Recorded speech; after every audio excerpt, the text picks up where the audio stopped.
Quelle est la différence entre un pitbull et une assistante sociale ? Le pitbull, lui, y rend l'enfant.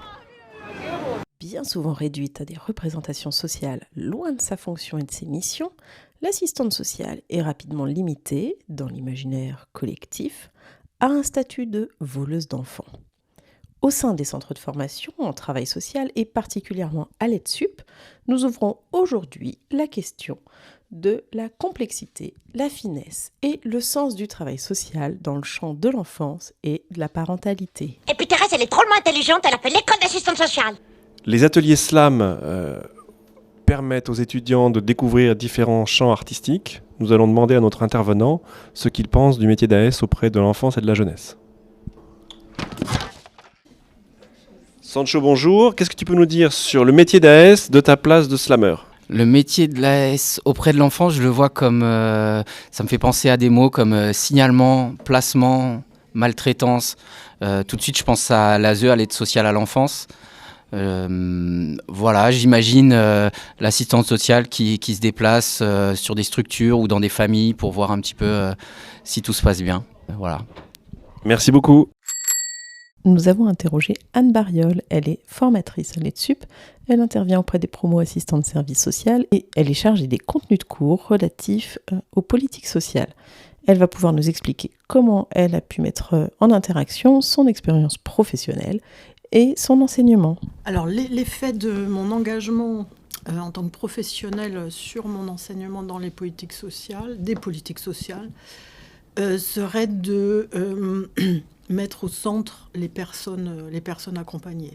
Ça, il me semble que c'est primordial. Et je pense qu'en tant que travailleur social, c'était plus intéressant de comprendre les enjeux plutôt que qu'ils connaissent les dispositifs et qu'ils les mettent en œuvre. Et le fait d'avoir accompagné des personnes dans leur insertion sociale et professionnelle, évidemment, ça permet de donner du sens, donner de la valeur à la fois à l'analyse, mais à la fois aussi aux politiques publiques, parce qu'il y a des choses très intéressantes dans les politiques sociales.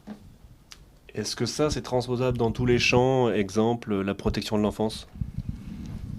Il me semble que oui. C'est-à-dire que là, quand on travaille avec eux sur les politiques publiques que ce soit protection de l'enfance ou tous les autres champs, je trouve que c'est très intéressant de faire intervenir un professionnel qui est engagé dans ce champ pour qu'il puisse vraiment répondre d'abord aux questions des étudiants, mais pour qu'il puisse partir d'une réalité, deux réalités au pluriel, parce qu'il n'y en a pas qu'une, et donc que les politiques sociales, elles soient incarnées d'abord peut-être par l'accompagnement des personnes concernées.